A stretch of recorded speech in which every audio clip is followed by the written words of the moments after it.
तो जय हिंद सभी को।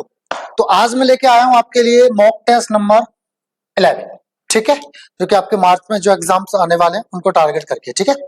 और ये जो टेस्ट है वो आपको प्रीवियस एग्जाम्स पर बेस्ड है, ठीक है। तो चलो एक एक करके देखते हैं। सबसे पहले पैसेज दिया है, ठीक है, जिसमें आपके 1 से 5वें क्वेश्चन तक जो है इसी से पूछे जाएंगे, ठीक है। चलो देखते हैं क्या कह रहा है passage. The jobs do not get changed from time to time. नौकरी जो है समय समय पर नहीं बदलती है। Started off on one of the nicer ones. शुरू तो किया जो अच्छी होती है नौकरी, जो अच्छा काम होते हैं, अच्छे काम होते हैं उनमें से एक पर। I sat at a conveyor belt. मैं एक कन्वेयर बेल्ट पर बैठा। बेल्ट यानी पट्टिका या पेटी, और कन्वेयर यानी पहुंचाने वाला। देखो कन्वेयर किससे आया है? कन्वेयर जो आया आपका वो आया आपका कन्वे से। कन्वे मतलब क्या होता है? पहुंचाना, ठीक है। तो ये उससे आया है, ठीक है। कन्वेयर बेल्ट क्या होता है? जैसे आपने देखा होगा कि अच्छा गांव में देखा होगा आपने, डीजल से चलने वाले जो चारा काटते हैं भैंस का या जो भी आपके एनिमल होते हैं उनके लिए, तो एक पट्टी सी चढ़ी होती है, मशीन जो होती है उससे, और जो आपका इंजन होता है उससे। तो वो पट्टी होती है ना, तो वो ऐसे चलती है। तो ऐसे ही कन्वेयर बेल्ट होती है, बड़ी बड़ी बेल्ट होती है फैक्ट्रीज में, कंपनीज में। तो उस पर क्या होता है, जैसे मान लो वो चल रही होती है, ऐसे ऐसे ऐसे ट्रेवल कर रही होती है, ऐसे ट्रेवल कर रही होती है। तो जैसे मुझे मान लो ये है, अब मुझे बिना वहां आगे जाए हुए मुझे इसको वहां भेजना है, तो इसको यहाँ पर रख दूंगा, ये चल रही है ट्रेवल कर, तो वहां पहुंच जाएगा। ऐसे ही होता रहता है, ठीक है। तो उसको बोलते हैं कन्वेयर बेल्ट, मतलब चलने वाली कोई चीज रख दो वो अपने आप पहुंच जाएगी। आजकल रील्स में भी आप देखते होंगे, अच्छे अच्छे रेस्टोरेंट्स हैं, तो उनमें जैसे जो डिशेज होती हैं वो रख देते हैं, और वो ऐसे घूमता रहता है, जिसको जो चाहिए होता है वो उठा लेता है। तो वो क्या है? वो कन्वेयर है, ठीक है। तो ये कह रहे हैं जो ऑथर है वो क्या कह रहे हैं, I sat at a conveyor belt. Sat यानी बैठा, सिट की सेकंड फॉर्म है ये। एट अ कन्वेयर बेल्ट, मैं कन्वेयर बेल्ट पर बैठा, क्या कर रहा था? स्लिपिंग यानी फिसला रहा था, खिसका रहा था। A piece of cardboard, cardboard का पीस। कार्डबोर्ड होता है गत्ता, कार्टून कहते हैं ना गांव में, कार्टून में पैक कर दो, कार्टून नहीं होता वो गत्ता होता है, ठीक है। तो उसको खिसका रहा था। कहा? अंडर ईच केक, हर केक के नीचे। कौन से केक के नीचे? As it came down the line, जैसे ही वो नीचे आता था केक। जैसे मान लो कोई कहीं से केक आ रहा हुआ, जैसे मान लो ये है, ये कन्वेयर बेल्ट चल रही है, ये केक आ गया, ये कन्वेयर बेल्ट चली जा रही है, ये केक आ गया, ये केक आ गया, ये केक आ गया। तो जैसे ये आता था केक, और उठा के गत्ता लगा देता था, आता था लगा देता था, आता था लगा देता था, ऐसा कुछ, ठीक है।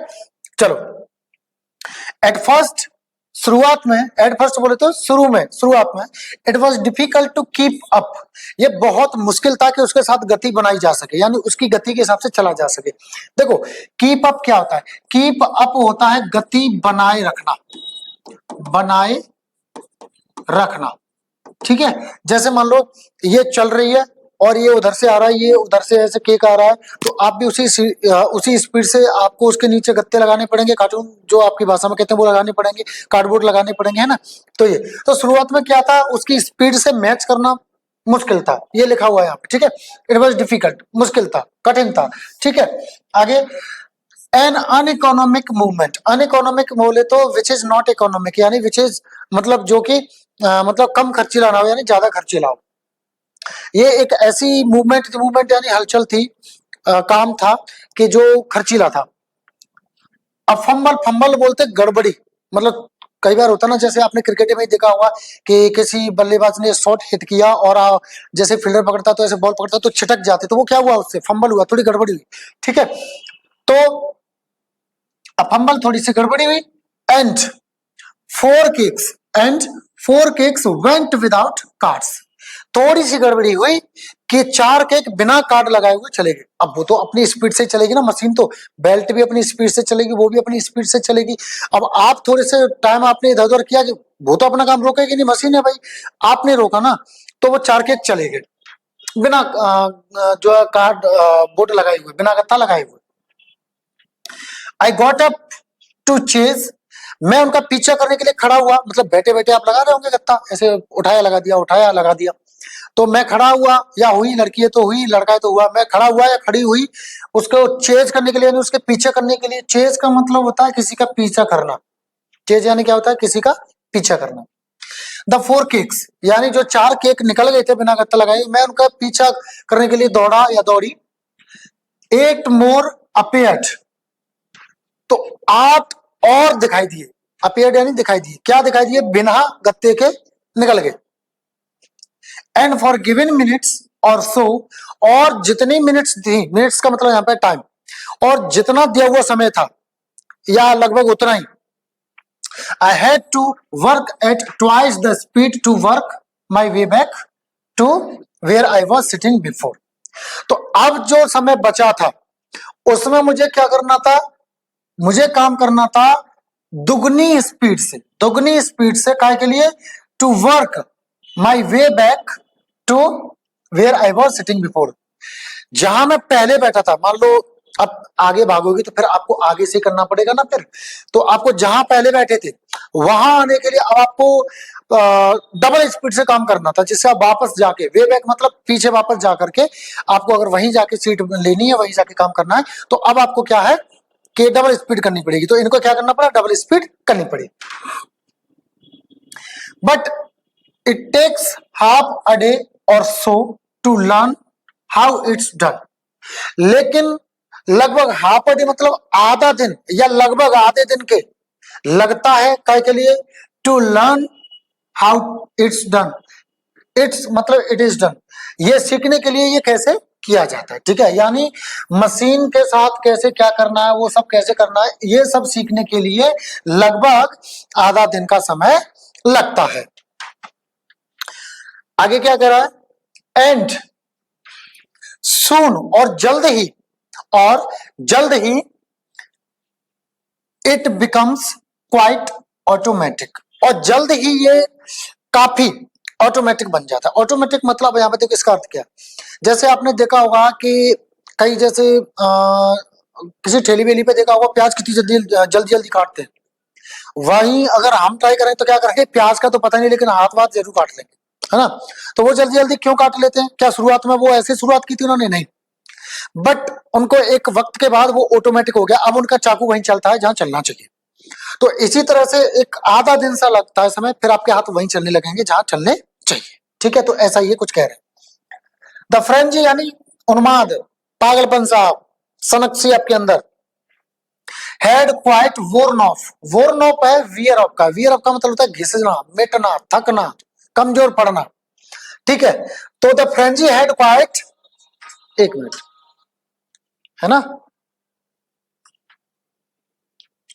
हेलो, क्लास चल रही है मेरी, ऑनलाइन रिकॉर्ड कर रहा हूँ, बात कर रहा हूँ। हाँ जी, तो क्या कर रहे थे? The frenzy had quite worn of by the end of the first day. Frenzy यानी जो सनक थी अंदर, जो उन्मादपन था, जो जो पागलपन सा था, वो क्या है? क्वाइट यानी काफी, वोर्न ऑफ यानी फीका पड़ गया, कमजोर पड़ गया, ढीला पड़ गया। कहते हैं ना कि ढीले पड़े, तो वो ढीला पड़ गया। By the end of the first day यानी पहले दिन के अंत तक। अब कोई भी काम आप पहले दिन करने जाते हो कहीं पर भी, मान लो आपकी जैसे सरकारी जॉब लगेगी, तो आप जब पहला दिन जॉब करने जाओगे ना, तो एंड में क्या होता है? थकान सी हो जाती है, क्योंकि उस माहौल में आप कभी पहले होते नहीं हो, तो कुछ ऐसा ही हो जाता है। ठीक है, तो वो भी कुछ ऐसे ही हो गए, है ना। चलो आगे देखते हैं।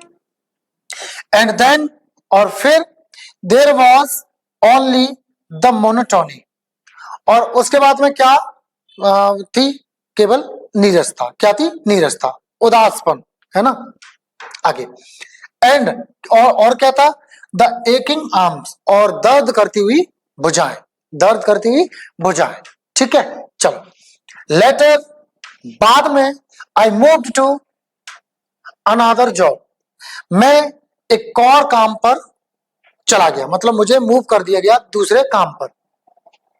ऑन द लाइन, उस लाइन में। As the girl who usually did it had left, क्योंकि सामान्यतः जो लड़की इसको किया करती थी उसने उसको छोड़ दिया था, यानी ये कोई लड़की या लड़का नहीं है। आगे, आई वॉजंट सरप्राइज्ड, लेकिन मैं आश्चर्यचकित नहीं था। किस बात से? कि उस लड़की ने जॉब क्यों छोड़ी। It it was the nastiest job in that department. Nastiest जो है, नेस्टी मतलब गंदा, है ना, गंदा, है ना, गंदा। तो सबसे गंदा जॉब यानी कार्य था इन दैट डिपार्टमेंट, यानी उस डिपार्टमेंट में। As the cake came out of the machine that had sliced it in 3 layers, चूंकि जो केक है ना वो द नहीं आ गया यहाँ पे, ठीक है, द की जगह यहाँ पे ए कर लो, क्योंकि जो केक था ना वो आता था एक मशीन से जो कि उसे स्लाइस्ड, स्लाइस मतलब काटना, जैसे मैंगो होता है ना, मैंगो को हम काटते हैं, ऐसे स्लाइस बनाते हैं, है ना, स्लाइस यानी टुकड़े, है ना, गूदादार, वैसे तो गूदादार होता है और हालांकि केक है तो गूदेदार ही होगा, तो टुकड़े, है ना, टुकड़े को बोलते हैं वैसे स्लाइस। स्लाइस्ड का मतलब यहाँ पे वर्ब है, स्लाइस यानी टुकड़ा बना देना, काट देना। तो वो क्या है, इन 3 लेयर्स, तो जो मशीन में से जो निकलता था उसको क्या है, वो 3 लेयर में उसको स्लाइस कर देती थी। 2 stems of artificial cream were poured over the layers, यानी जो आर्टिफिशियल यानी बनावटी जो क्रीम थी, जो क्रीम थी वो पोर का मतलब होता है कोरना, किसी पे उड़ेलना, डालना, जैसे ग्लास में से कुछ पानी डालोगे ना तो वो पोर कर रहे हैं आप, पोर, ठीक है, एक ऐड आता है ना, पोर, अब पोर, चलो छोड़ो, देखते हैं आगे। तो वो क्रीम क्या थी, कौन सी थी, आर्टिफिशियल जो क्रीम थी वो क्या, वो उड़ेली डाली जाती थी, किस पे, ओवर द लेयर्स, जो लेयर यानी पट्टियां थी, जो किसकी, जो आपकी किसकी थी, यहां से जो निकल रही थी लेयर, उन पे क्या था, उन पे डाल दी जाती थी वो क्रीम। चलो आगे, I had to stack the layers up, मुझे क्या करना पड़ता था, जो लेयर्स थी ना उनको स्टैक यानी ढेर बनाना, इकट्ठे करना, ठीक है, तो मुझे क्या करना पड़ता था, गंदी सी थी, मतलब गंदी वैसे तो नहीं, टेस्ट वेस्ट तो नहीं खाएंगे तो वो नहीं, पर हाँ जब क्रीम व्रीम में कहीं हाथ डाले तो गंदे तो होते ना, तो मुझे क्या करना पड़ता था, उनको इकट्ठा करना पड़ता था।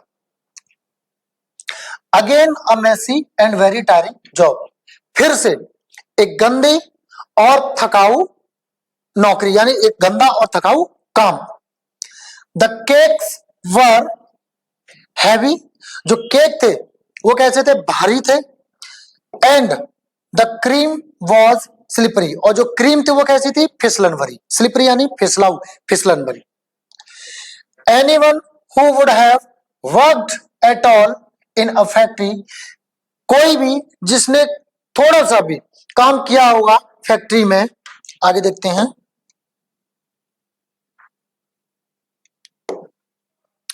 कोई भी जिसने थोड़ा सा भी काम किया होगा फैक्ट्री में, नोज, वो जानता है, how deathly conveyor belt work is, कि जो कन्वेयर बेल्ट का काम है, जो बेल्ट वो ले जा रही थी सामान को, उसका जो काम है वो कितना डेथली, बोले तो डेडली यानी घातक, खतरनाक है। देखो कभी कभी पता है क्या होता है फैक्ट्रीज वगैरह में, बेल्ट के साथ ना आप लिपट के चले जाते, आपका कपड़ा फंस गया, कोई काम हो गया, या लेडी थी तो चुन्नी या साड़ी वाड़ी या कुछ जो भी पहनी है वो लिपट गई, तो हाथ कट गया, कभी कुछ हो गया, कभी बहुत सारी अनहोनी हो जाती है, ठीक है। चलो, एट फर्स्ट, शुरुआत में it is difficult to keep up, शुरुआत में उसके साथ गति बनाए रखना मुश्किल होता है। एंड, और व्हेन यू आर टायर्ड, और जब आप थक जाते हो, इट इज क्वाइट मर्सीलेस, तो ये बहुत ज्यादा मतलब दयाहीन बन जाता है। अब देखो मशीन तो अपनी ही गति से चलेगी, आप चाहे थक जाओ या मत थको, वो तो नहीं रुकने वाली है, वो तो अपने हिसाब से चलेगी ना, तो मर्सीलेस कह लो उसको या कुछ भी कह लो, ठीक है। चलो, मर्सीलेस यानी जिसको मर्सी नहीं है, यानी जिसमें दया नहीं है, उसको बोलते हैं। आफ्टर अ व्हाइल, कुछ समय के बाद, अ व्हाइल का मतलब है कुछ समय, अ व्हाइल का मतलब क्या होता है, कुछ समय, है ना, कुछ समय या कुछ पलों के बाद या कुछ समय के बाद, when you become fairly used to it, जब आप इसके अच्छे से आदतन बन जाते हो, मतलब जब ये आपकी हैबिट में आ जाता है, the fact that you can't work faster is also infuriating. आप उसके आदी तो बन गए, लेकिन ये सच कि आप जो है तेज और तेज काम नहीं कर सकते हो, क्योंकि देखो थक जाते हो और काफी सारी चीजें, तो ये भी कैसा है, इन्फ्यूरिएटिंग, मतलब गुस्सा दिलाने वाला, रोष दिलाने वाला। ठीक है, चलो तो एक्सप्लेनेशन तो हमने देख लिया है पैसेज का, अब क्वेश्चंस देख लेते हैं। ठीक है, चलो तो पहला क्वेश्चन कह रहा है आपका, the writer's purpose in writing this piece is to. Writer ने जो कुछ लिखा है, ये पीस, टुकड़ा, मतलब ये टुकड़ा ही माना उन्होंने, पीस है ना, तो इसका पर्पस क्या है, उनका मकसद क्या है उनका, देखते हैं। Make people who don't work in factory realise what kind of work is there. लोग, ऐसे लोग जिन्होंने फैक्ट्री में काम नहीं किया होता है या नहीं करते हैं, उनको यह महसूस कराना कि किस तरह का कार्य है वहां पर, या किस तरह का कार्य होता है वहां पर। अगला, plead to abolish manual labour from factories. Plead का मतलब होता है दलील देना, बहस करना, किस चीज की, एबोलिश यानी हटाना, मिटाना, मैनुअल लेबर फ्रॉम फैक्ट्री मतलब जो ऑटोमेटिक नहीं है, मतलब मशीनरी वगैरह नहीं, जो हाथों से वैसे काम करते हैं, ऑटोमेटिक नहीं करते हैं, उस लेबर को फैक्ट्री से एबोलिश यानी हटाने के लिए दलील देना, नहीं ऐसी बात नहीं है। Plead to get unskilled jobs make easier. इस चीज की दलील देना कि जिनमें स्किल्स की जरूरत नहीं है, उन जॉब्स को आसान बना दिया जाए, नहीं ऐसी कोई बात नहीं है। Explain to young people how to handle a job in an automatized production unit. युवा लोगों को यह समझाना कि जो ऑटोमेटिक जो प्रोडक्शन होता है, उत्पादन यूनिट होती है, प्रोडक्शन यूनिट होती हैं, उनमें जो है जॉब को हैंडल कैसे करें, नहीं ऐसी कोई बात नहीं है। तो कौन सा बचता है हमारे पास, ये वाला, क्योंकि वो क्या बता रहा है कि वो यही बता रहा है कि फैक्ट्रीज का माहौल क्या होता है, और लोगों को यही महसूस कराना चाहते हैं कि उसमें कैसे कार्य होता है, लोगों को किस किस चीज का सामना करना पड़ता है। तो क्या हो गया इसका, ए हो गया। चलो अगला, अगला क्वेश्चन क्या कर रहा है, When the writer was moved to another job, she wasn't surprised to find that, यानी राइटर क्या है, लड़की है। ठीक है, हाँ, जब जो राइटर थी उनको जो है दूसरी जॉब पर मूव यानी पहुंचा दिया गया, तो वो आश्चर्यचकित नहीं थी ये पाके कि, क्या आश्चर्यचकित किससे नहीं थी, कि पिछली जो लड़की थी वो जॉब छोड़ के क्यों चली गई, ऐसा ऑप्शन है, उसी को रखें। सी वॉज मूव्ड, नहीं ऐसी नहीं। हर new job was very unpleasant, नहीं उसकी नई जॉब जो है अच्छी नहीं थी, नहीं। The cream in the cakes was artificial, जो केक में जो क्रीम थी वो बनावटी थी, नेचुरल नहीं थी, नहीं। कौन सा बच्चा, ये। The girl before her had left, यही बात हो रही है, आंसर ये हो गया। चलो आगे, अगला क्या कह रहा है, the writer found it a messy job too. Right, messy यानी गंदा, मैसी यानी क्या होता है, मैसी यानी होता है आपका गंदा, ठीक है, गंदा। तो राइटर को कौन सा काम गंदा लगा, देखो वो लेयर वेयर का वो कुछ कर नहीं रहे थे, वो वाला गंदा लगा था। तो देखते हैं, separate the 3 layers of the cake. 3 जो लेयर थी केक की उनको अलग अलग करना नहीं है, अलग अलग वाली बात नहीं है, इन्होंने तो उल्टा इकट्ठा की थी, ढेर बनाया था, चिपकाया था, लगाया था एक साथ। Pour artificial cream over the layer, जो लेयर थी, पट्टियां थी, उन पर जो बनावटी जो आर्टिफिशियल जो क्रीम थी उसको पोर यानी डाला जा रहा था, वो नहीं, ऐसा भी नहीं। Stack the layer up again, जो लेयर थी उनको दोबारा से इकट्ठा करना, ढेर लगाना, बिल्कुल ऐसी बात है। इसे और है क्या, put the cake back on the conveyor belt again, नहीं ये भी नहीं। तो कौन सा हो गया इसका, सी। चलो आगे देखें, ओके आगे। अब अगला क्या कह रहा है क्वेश्चन, अगला कह रहा है the writer call the conveyor belt merciless because it, जो राइटर है, ऑथर है, सॉरी राइटर है, लेखक है, उन्होंने कन्वेयर बेल्ट को मर्सीलेस क्यों कहा, दयाहीन, दया रहित क्यों कहा, देखते हैं, क्योंकि वो रुक नहीं रही थी। ठीक है, चलो देखते हैं। Could cause an injury if one makes a mistake, अगर किसी से गलती होती है तो वो उसको चोट लगा सकती है, ऐसा नहीं, बात नहीं हुई है, हटा दो। Is devoid of human feelings, उसके अंदर मानवीय भावनाएं, फीलिंग्स नहीं थे, एहसास नहीं थे, नहीं, डिवॉइड का मतलब रहित है ना। क्या होता है डिवॉइड का मतलब? रहित, मतलब रहित का मतलब होता है कोई चीज ना होना, नहीं, ऐसा नहीं है। Does not solve slow even when the worker is tired, चाहे काम करने वाले लोग थक जाए तब भी वो स्लो नहीं होती, यानी स्पीड कम वो नहीं होती, यही बात होती। तो आंसर क्या हो जाएगा? ये लास्ट वाला ऑप्शन और देख लेते हैं। Is a hard task master, नहीं, ऐसी कोई बात नहीं। तो आंसर कौन सा हो जाएगा? ये। अगला अगला क्वेश्चन देखते हैं। After some time the writer got annoyed at the conveyor belt because, कुछ समय के बाद जो राइटर है वो कन्वेयर बेल्ट पर क्यों गुस्सा हुए? क्योंकि सी फाउंड इट मर्सीलेस, उसको ये कैसी लगी? मर्सीलेस, यानी इसको दया नहीं है। तो आंसर कौन सा हो जाएगा? ये। ठीक है, चलो अगला अगला क्वेश्चन कह रहा है कि मिस स्पेल्ट वर्ड इसमें से कौन सा? मिस स्पेल्ट, ठीक है, नॉट करेक्टली स्पेल्ट, कौन सा? मिस स्पेल्ट, यानी 3 सही है और एक स्पेलिंग गलत है, ठीक है, तो वही पकड़नी है। डाउट, डाउट की होती है DOUBT, सही है। हैंडसम, स्कार्सली, सेल्डम, हैंडसम की स्पेलिंग होती है लास्ट में हैंड सम, ये होता है, यहाँ पे ही नहीं है, तो ये आपका गलत हो गया।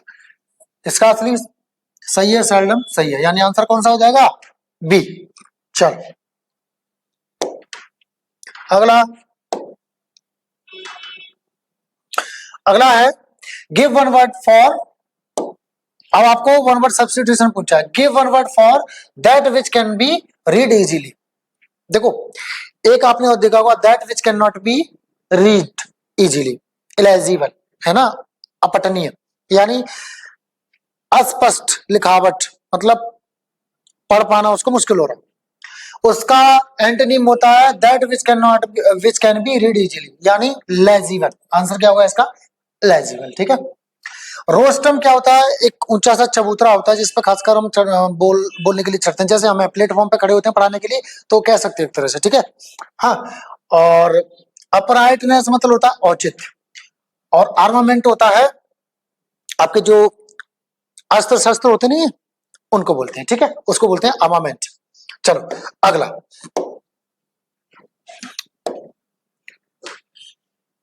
अगला कह रहा है choose the appropriate synonym of jenny. Jenny मतलब होता है ऐसा जो मस्करा, मतलब मजाकिया टाइप हो, उसको बोलते हैं जेनी। अब इसमें से डिस्टोर्ट बिगाड़ना होता है, खराब करना। सरीन शांत, कुलिनरी पाकशाला संबंधी, ठीक है, पाकशाला मतलब खाना पीना बनाने वाले संबंधी। क्लाउनिस होता है इसका सिनोनिम, ये भी ऐसा होता है जो हास्यप्रद हो, मतलब हंसाने वसाने वाला होगा ऐसा, ठीक है। चलो अगला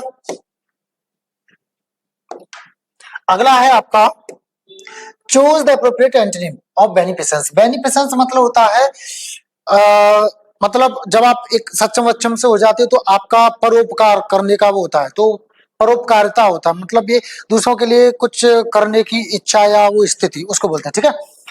अब अंडरलाइन मतलब होता है निहित, जैसे कहते हैं ना कि what is the underline meaning, मतलब इसका मतलब क्या निकल रहा है, इसके इसके इसके अंदर जो मतलब है वो क्या है, इसके अंदर जो मतलब निहित है वो क्या है ना। अंडरलाइन मतलब होता है अधीनस्थ, क्या होता है? अधीनस्थ, मतलब ऐसे समझो, आप हो, आप सीनियर लेवल पे आपके अंडर कोई काम कर रहा है तो वो क्या है? वो आपका अंडरलिंग है, ठीक है। हैंडकरचिप, हैंडकरचिप हैंकी बोले तो रुमाल, ठीक है, हैंकी। माइजरी यानी बेकार स्थिति, मुसीबत, तो इसका सेट कौन सा हो रहा है? माइजरी। सिनोनिम में कभी भी एग्जैक्ट चीजें मत देखना हर बार, उससे बस मैच करती हुई चीजें होनी चाहिए, ठीक है। तो क्या होगा इसका आंसर? इसका आंसर होगा डी, यानी माइजरी। चलो अगला एडवर्ब ऑफ ऑर्डर, ये थोड़ा बताइए, थोड़ा सा ट्रिकी है आप लोगों के लिए, ठीक है, अगर पता होगा तभी बता पाओगे वरना नहीं बताओगे। ऑर्डर का अब आप बताओगे मेरे हिसाब से इसको करोगे। तो देखो सुनो, हर शब्द जिसके बाद में एंड में एल वाई है वो एडवर्ब हो ऐसी कोई गारंटी नहीं है। क्यों सर? समझो बात को। अगर नाउन में एल वाई लगी है तो वो बन जाता है एडजेक्टिव। क्या बन जाता है वो? एडजेक्टिव। और अगर एडजेक्टिव में एल वाई लगी है तो वो बन जाता है एडवर्ब। ठीक है। अब पता करना है कि ऑर्डर क्या है, उसमें एल वाई लगी है। तो ऑर्डर देखो, एक तो होता है आपका वर्ब और एक होता है ये नाउन। अब यहाँ वर्ब तो लेंगे नहीं इसको, जब एल वाई लगाए तो क्या लेंगे हम इसको? नाउन। तो नाउन है तो क्या बन जाएगा वो? एडजेक्टिव। इसका मतलब ये वाला ऑप्शन नहीं होगा। अब कुछ कह रहे हो सर तो क्या हो ऑर्डरली? नहीं, ऐसा नहीं होता है। तो सुनो, ऐसे एडजेक्टिव जिनके एंड में एल वाई लगी हो उनका एक स्ट्रक्चर होता है जिस प्रकार से हम एडवर्ब उसका बनाते हैं। देखो ऐसे मास्टर लीव भी होता है, और भी है। ठीक है। अच्छा, और भी कुछ ऐसे नाउन होते हैं जिनमें एल वाई लग के एडजेक्टिव बन जाता है, जैसे मैन लीव, वुमेन लीव, है ना। मैं आगे बताऊंगा आपको। ठीक है, चलो आ जाओ। देखो, order noun plus L Y, अब ये क्या हो गया? एडजेक्टिव हो गया। अब फॉर्मेट क्या होता है? यहां इससे पहले लगेगा इन अ या इन एन, मतलब जो जो आपका जो एडजेक्टिव होगा उसका वो वर्ड देखना पड़ेगा, उस हिसाब से ए या एन लगाएंगे। और बीच में आ जाएगा ये, और बाद में आ जाएगा मैनर, क्योंकि ये दिखाता है एडवर्ब ऑफ मैनर। तो इसका जो ऑर्डर है, ऑर्डर का एडवर्ब क्या बन जाएगा? इन एन, क्योंकि अ है तो एन लगेगा। ठीक है, ओ है तो एन लगेगा। Orderly manner. ठीक है, इन एन ऑर्डरली मैनर। ठीक है, ये हो जाएगा इसका एडवर्ब। समझ गए? चलो आगे बढ़ते हैं।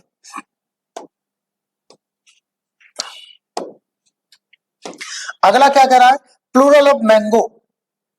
मैंगो का प्लूरल क्या होता है? तो देखो, मैंगो कॉन्सोनेंट वॉवेल प्लस लगा देंगे हम ईएस।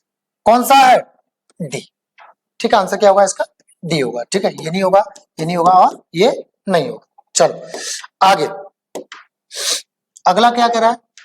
अगला कह रहा है कि टाइगर का यंग वन क्या होता है, यानी टाइगर के बच्चे को क्या बोलते हैं? देखो, ऑप्शन नंबर लैम्ब। लैम्ब होता है मेमना, भेड़ का। किसका? भेड़ का। कॉल्ट होता है घोड़े का बच्चा। ठीक है, घोड़े का। काफ होता है गाय का बच्चा। क्या बच्चा? फिर कब।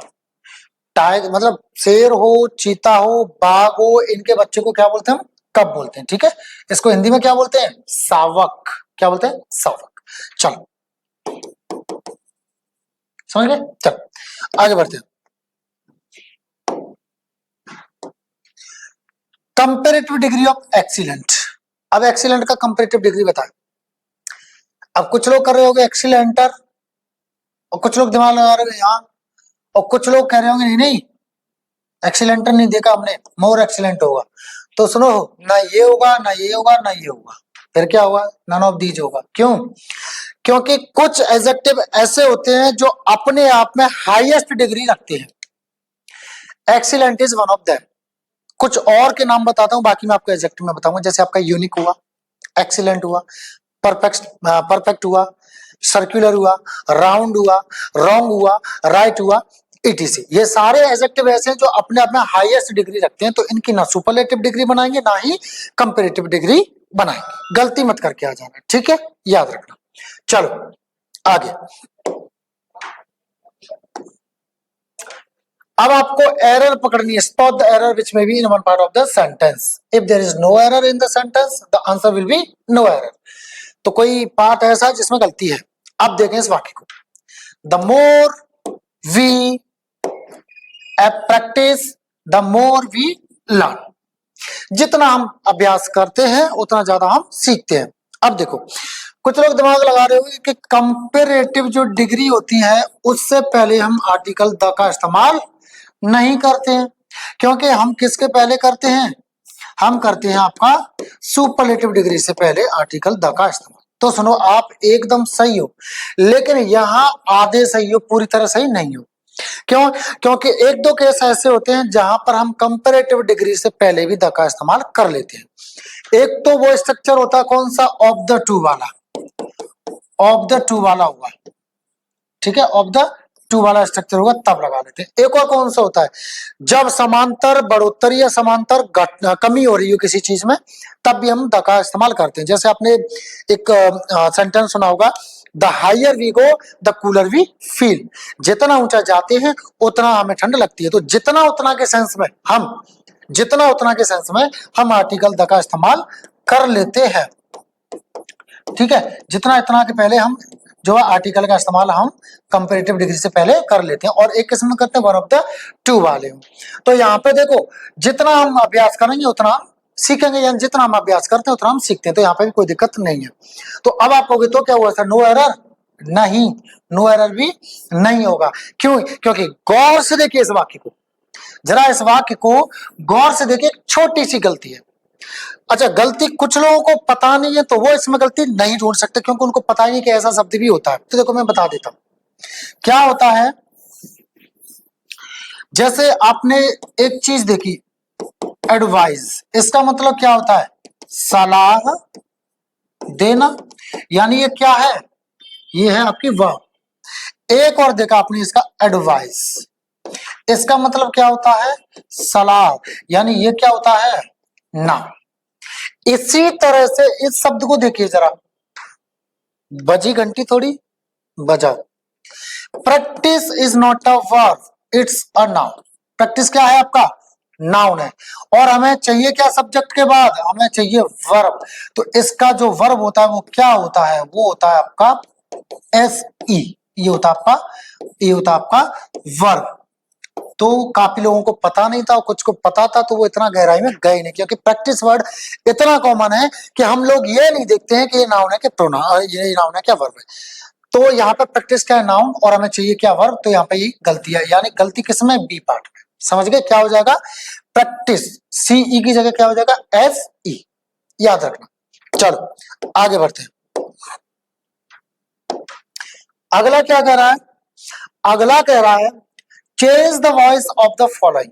नीचे दिए गए सेंटेंस का आपको वॉइस चेंज करना है। एक्टिव है तो पैसिव में, पैसिव है तो एक्टिव में। Jenny can not do this work, jenny इस काम को नहीं कर सकती। तो देखो मैं आपको एक चीज बता दूं, मॉडल अगर एक्टिव में होंगे तो पैसिव में क्या हो जाएगा, मॉडल हो जाएगा प्लस बी हो जाएगा और थर्ड फॉर्म हो जाएगी। तो कैन नॉट है ना, तो can not be plus verb done third form, तो विल नॉट बी गलत, कैन नॉट बी डन ठीक है, कुड नॉट बी गलत, कैन नॉट बी डन ठीक है। अच्छा यहाँ कैन बी डन है और चाहिए क्या हमें, यहाँ पे नॉट चाहिए, तो ये भी गलत हो जाएगा। कौन सा सही हो गया आपका, ए ऑप्शन। ठीक है, समझ में आ गया। चलो आगे बढ़ते हैं, आगे आ जाओ। आगे क्या करा, change the narration of the following. नीचे दिया एक नरेशन है, डायरेक्ट है तो इनडायरेक्ट, इनडायरेक्ट है तो डायरेक्ट बनाना है। देखते हैं क्या है, इन्वर्टेड कॉमा है तो कौन सा डायरेक्ट है, क्या बनाना होगा, indirect. He says to me I am a star.